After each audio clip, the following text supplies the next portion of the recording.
As a Latino in this country, kind of want to ask your opinion on white privilege, because Sure. I think I saw something on Facebook. Someone shared like a video or a picture, and I kind of want to just get your views on it, if you could, please. Awesome. White privilege is racist. White privilege is a lie, and it is a myth. Could you elaborate? Happy to.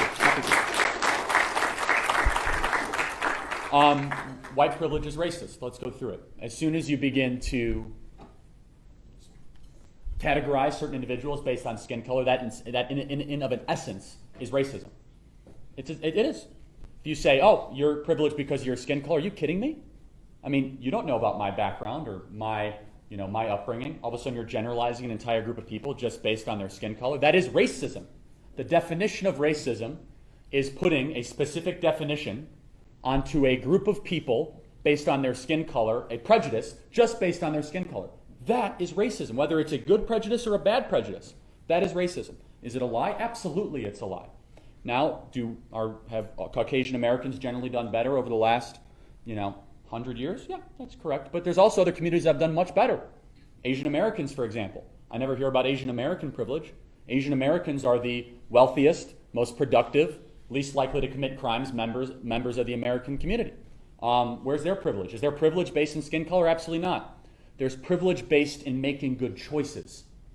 When you make good choices, those choices are rewarded.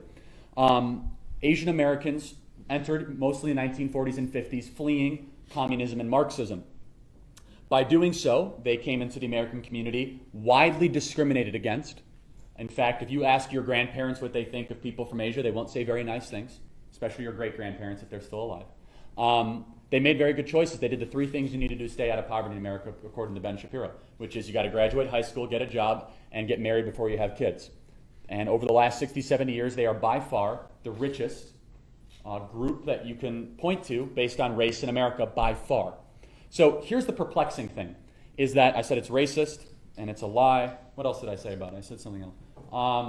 It's very divisive, extraordinarily divisive.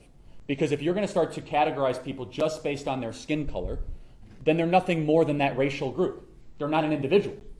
It's not saying that you could rise above your circumstance. It's not saying you can make good choices. It's not saying that, oh, you might have been born behind and you can get ahead. We want to talk about white privilege. Here's a good question. And anyone who here believes in it, please step up to the microphone. We can have a discussion. It's a little, I don't think it'll offend anyone, but it might bring someone back. Here's a really good question to ask. Are Jewish people privileged? Are Jewish people white? Anyone? Are Jewish people considered white? Technically they are. If you consider their history, I would say not. Oh, they're not white. Then what are they? They're Semites. They're from the Middle East, at least historically speaking.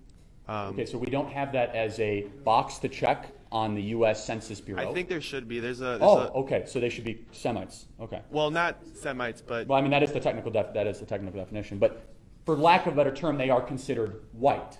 I'm white and I'm Jewish, and I don't think that I'm considered anything but. Yeah. So let's go to this. I don't think it's a monolith, though. I mean, I think you can if you identify as white and a Jew, like that's fine. But I know like there are a lot of people who have a lot of connections to, especially like Israel. Yeah. So but here's the point. The question is, if you categorize them as white, which you don't, most do, did they really have that good of a 20th century? Were they really privileged over the last 100 years? Really? No. Yeah, they had an extermination order put up against them in an entire continent. Here's the point, is that if we are going to try to segregate the American populace based on skin color, that is the very definition of everything that we have tried to fight against in this country. Everything. And despite even historical and statistical trends, it just isn't true. There's twice as many white people living in poverty in America than black people. Do they live at a higher rate? Absolutely they do. You talk in aggregate numbers, it doesn't reflect to that. So look, here's the point, is that it is anti-individual, and it is very much this idea of racial group collective that I think is extraordinarily harmful and creates this victimhood mentality that pits one group up against the other, that does not reward what America truly is, which is a place where good choices will eventually be rewarded. Go ahead and say something in response if you want to. Yeah, just I guess one follow-up question. So you don't think that specifically regarding the United States, like the crippling, like systematic oppression of like the 60s and before that has like any kind of effect whatsoever on African American communities? Great question. Okay, I'm glad you asked that. Say it again. So say it again, because I want to. Do you think that the systematic oppressive laws of the 60s and prior to that have any kind of effect whatsoever on African American communities today? Sure they did, but didn't the internment camps against Asian Americans in the 40s have something against them? They rose above it, right? So here's the question. Is America more racist today than we were in the 1960s? It's a legitimate question. Can anyone possibly say we're more racist today? No. Then why are blacks worse off today than they were in the 1960s? It's not because we're a more racist country. We're much less racist in every single metric. It's because we've incentivized bad behavior over the last 60 years. Black single motherhood was 18% in 1965. It's now 71%. What happened? Is it because we got to be a more terribly racist country? No. Did we get more racist laws? No, we actually got rid of most of all of them. Civil Rights Act, we got rid of almost every single one. So what happened? It's because we incentivized really, really bad behavior.